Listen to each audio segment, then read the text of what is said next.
Baiklah saudara, kita lanjutkan kuliah penyakit tidak menular dengan risiko terkait bagian kedua.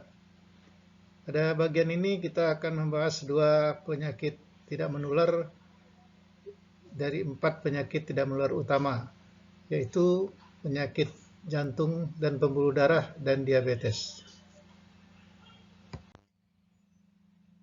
4 penyakit tidak menular utama adalah 1. Penyakit kardiovaskuler, 2. Diabetes, 3. Kanker, 4. Penyakit saluran pernapasan kronis. Penyakit kardiovaskuler adalah kelompok penyakit akibat adanya kelainan dari jantung dan atau pembuluh darah. Antara lain termasuk penyakit jantung koroner, gangguan suplai darah ke jantung, penyakit cerebrovaskuler, gangguan suplai darah ke otak, penyakit arteri perifер, gangguan suplai darah ke lengan dan kaki, penyakit jantung bawaan, kelainan struktur jantung yang sudah ada sejak lahir. Gambar sebelah kiri menunjukkan pembuluh darah normal, di mana darah bisa mengalir dengan lancar. Sedangkan gambar sebelah kanan menunjukkan pembuluh darah menyempit, oleh karena adanya tumpukan aterosklerosis di dinding pembuluh darah, sehingga menyebabkan aliran darah kurang lancar. Insiden penyakit kardiovaskuler. Penyakit kardiovaskuler adalah penyebab kematian nomor 1 di dunia. Diperkirakan 17,9 juta orang meninggal karena penyakit ini pada tahun 2017. Lebih dari 31% dari seluruh kematian global. 85% kematian karena serangan jantung dan stroke. Lebih dari 80% kematian terjadi di negara-negara berpendapatan rendah dan menengah. Faktor-faktor risiko penyakit kardiovaskuler ada yang dapat dimodifikasi dan ada yang tidak dapat dimodifikasi. Yang dapat dimodifikasi ada yang faktor risiko utama dan faktor risiko lain. Faktor risiko utama yang dapat dimodifikasi adalah tekanan darah tinggi, lemak darah tidak normal, merokok, kurang aktivitas fisik, obesitas, diet tidak sehat, diabetes. Sedangkan faktor risiko lain yang bisa dimodifikasi adalah status ekonomi rendah, gangguan jiwa atau depresi, stres psikososial, pecandu alkohol berat, pemakaian obat-obat tertentu.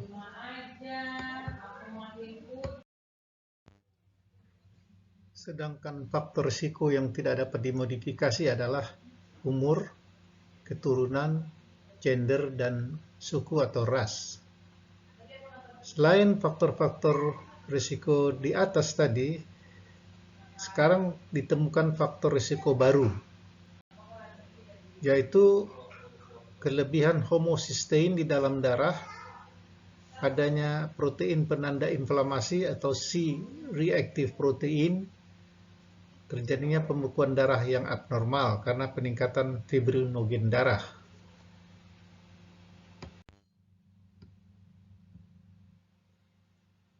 Faktor risiko baru untuk penyakit kardiovaskuler homocysteine adalah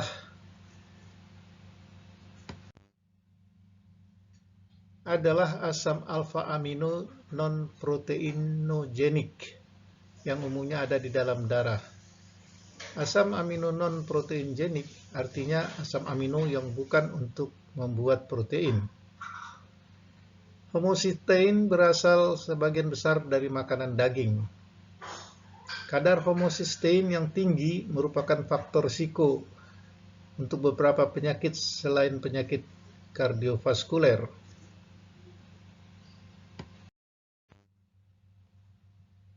Ternyata homocysteine juga merupakan faktor risiko untuk penyakit-penyakit seperti infark miokard, stroke, kanker, diabetes, kesehatan tiroid, Parkinson dan Alzheimer, depresi, infertilitas, penyakit-penyakit kronis, dan gangguan pencernakan.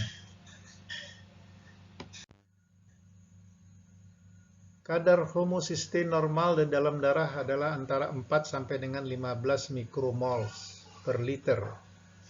Setiap ukuran di atas 15 mikromol per liter dianggap tinggi. Tingkat homocysteine yang optimal adalah antara 10 sampai dengan 12 mikromoles per liter. Faktor risiko baru lain adalah C-reactive protein atau CRP. Ini adalah penanda peradangan. C-reactive protein adalah semacam protein yang dihasilkan oleh hati, terutama saat terjadi infeksi atau inflamasi di dalam tubuh. Namun, berhubung protein ini tidak bersifat spesifik, maka lokasi atau letak organ yang mengalami infeksi atau inflamasi tidak dapat diketahui. Dengan peningkatan C-reactive protein di dalam darah, kita hanya mengetahui bahwa ada satu tempat di tubuh yang mengalami inflamasi atau infeksi. Tetapi tempatnya di mana tidak bisa ditentukan berdasarkan C-reactive protein saja. Tingkat CRP yang tinggi di dalam darah adalah penanda adanya peradangan.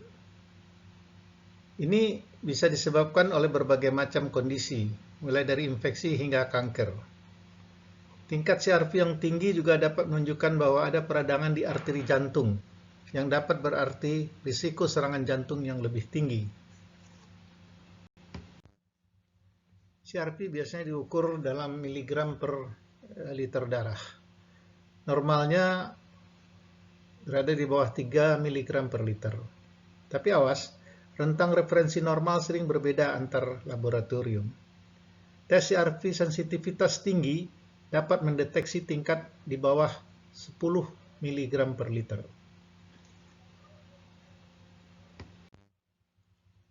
Penyakit tidak menular kedua terbanyak adalah diabetes. Apa itu diabetes?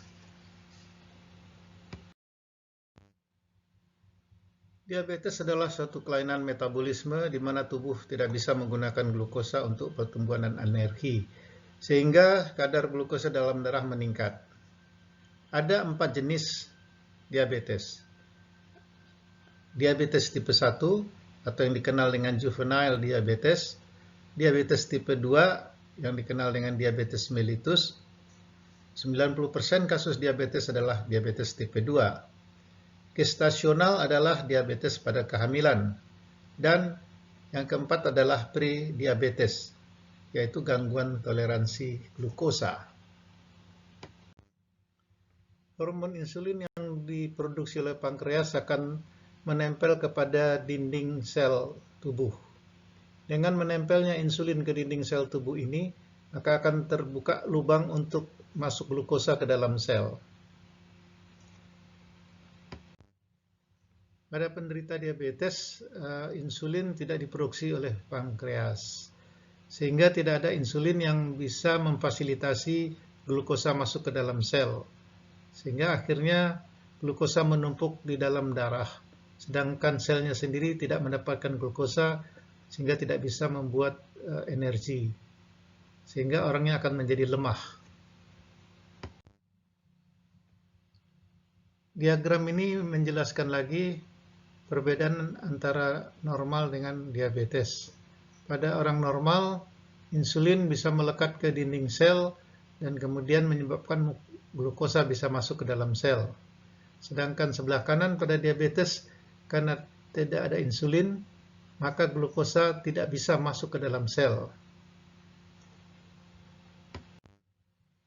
Insiden diabetes di dunia lebih kurang pada tahun 2016, 347 juta orang menderita diabetes. Dan diperkirakan 1,6 juta kematian langsung disebabkan oleh diabetes. Lebih dari 80% diabetes terjadi di negara-negara berpenghasilan rendah dan menengah. WHO memperkirakan kematian oleh karena diabetes meningkat 2-3 kali antara tahun 2008 dan 2030.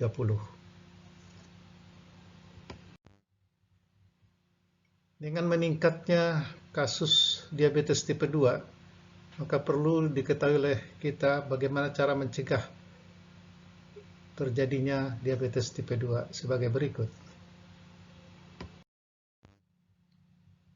Kegiatan yang bisa dilakukan untuk mencegah atau menunda terjadinya diabetes tipe 2 antara lain adalah 1.